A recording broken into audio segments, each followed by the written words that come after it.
रामैया डोसा की दुकान और रंगैया समोसा की दुकान लगाकर बाजार में एक दूसरे के सामने कई साल से दुकान लगाकर चला रहे हैं। अब इन दोनों की एक दूसरे के साथ बिल्कुल नहीं जमती। रंगैया को हमेशा जलन होती थी कि रामैया उससे ज्यादा कमा रहा है।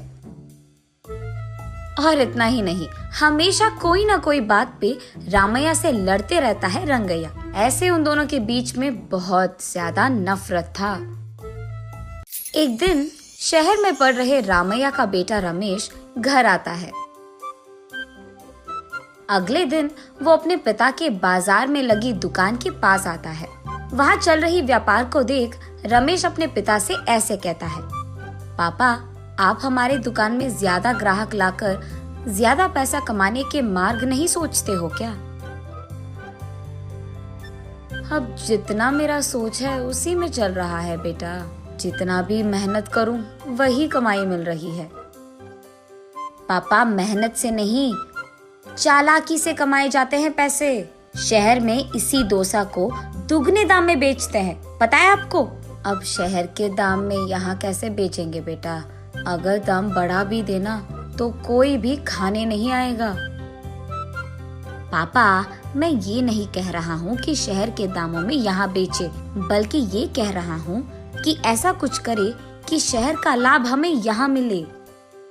तुम्हारा इरादा मुझे समझ में नहीं आ रहा बेटा, थोड़ा समझा दो।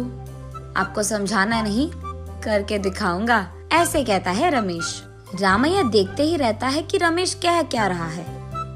और इतने में रमेश उनके दुकान के बाहर एक बोर्ड डालता है। उस पे लिखता है कि हमारे दुकान में जो भी ये स्पेशल डोसा खाएगा उसको 10 साधारण डोसा फ्री में मिलेंगे, और जो भी डोसा आप खाओगे उसके भी पैसे नहीं देने पड़ेंगे। पर अगर स्पेशल डोसा खा नहीं पाए तो 10 डोसा का पैसे देना होगा, ऐसे लिख देता है। बोर्ड पे जो लिखा उसने वही बाजार में जोर से चिल्लाकर सबको सुनाता है। ये सुनकर बहुत लोग खुशी के मारे उनके दुकान पहुंच जाते हैं स्पेशल डोसा खाने। स्पेशल डोसा खाने के लिए मैं तैयार हूँ। नहीं नहीं, मैं तैयार हूँ। ऐसे सभी आपस में बहस करते हैं। तब रमेश उनके दुकान के बगल में एक बड़ा सा टेबल और चेयर लगाकर जो भी इस प्रतियोगिता में शामिल होना चाहते हैं उनको एक के बाद एक इस कुर्सी पे बैठना होगा, ऐसे कहता है। उसके बाद ठीक उस टेबल के जितना बड़ा डोसा वो बनाकर वहाँ लाता है और उस कुर्सी में बैठे आदमी के सामने पेश करता है। वहाँ मौजूद सारे लोग यही सोचते रहते हैं कि वो आदमी उस डोसा को खा पाएगा कि नहीं।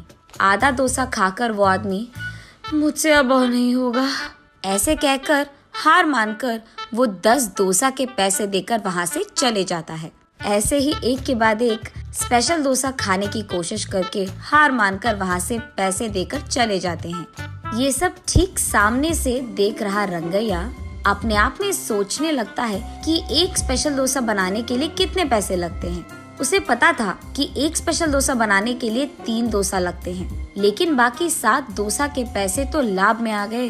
तब उसे समझ आता है और कहता है, बाप रे, ये 3 डोसा बनाकर 7 डोसा का लाभ ले रहा है। बस रंगैया को जलन होती है।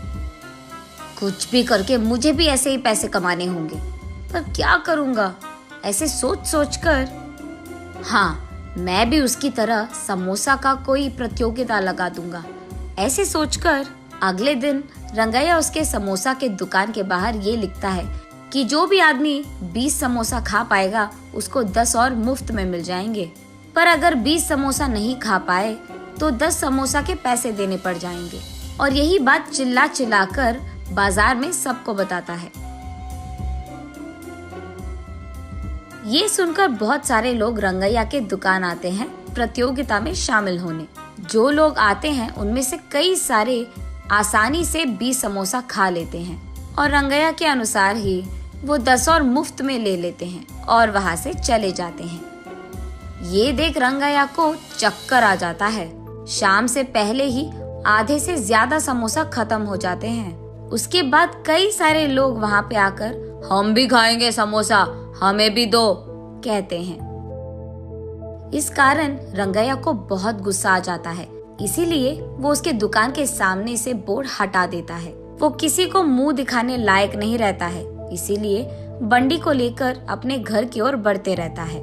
आज तो मैं 1 भी रुपए नहीं कमाया और उल्टा जो भी समोसे थे वो भी बेच दिया मुफ्त में। उसे चक्कर आकर वो नीचे गिर जाता है। आंखें खोलने पर रंगैया एक अस्पताल के बेड पर रहता है। उसके बगल में उसकी बीवी रहती है। मुझे क्या हुआ? मैं कहाँ हूँ? ऐसे पूछता है रंगैया। आपको चक्कर आकर नीचे गिर गए थे, कोई अजनबी आपको यहाँ छोड़ गया, ऐसे कहती है रंगैया की पत्नी। छा, आज सब कुछ नष्ट ही हो गया, सब बुरा हो रहा है। अरे क्या हुआ जी, आप इतने गुस्से में क्यों हो? वैसे आप शाम तक घर की मुंह भी नहीं देखते हैं, लेकिन आज दोपहर से पहले आपके समोसे खत्म हो गए और आप घर भी आ रहे थे। इसलिए वो जो कुछ भी हुआ अपने बीवी को समझाता है। हाय भगवान, मेरा मूर्ख पति, आप बस ये सोच रहे थे कि कितने डोसे बेचने पर उनको कितना लाभ मिल रहा है, लेकिन आपने एक बार भी ये नहीं सोचा कि कितने समोसे बेचने में आपको कितना लाभ आएगा। ये प्रतियोगिता शुरू करने से पहले आपको ये सब सोचना था, आपने सोचा भी नहीं, ये तो होना ही था। तब रंगैया को समझ आता है कि किसी और को देखकर हमें वही काम नहीं दोहराना चाहिए और पहले खुद की देखना चाहिए। कुछ करने से पहले 100 बार सोचना भी चाहिए, तब हम सब खुश रह पाएंगे। ये समझता है रंगैया।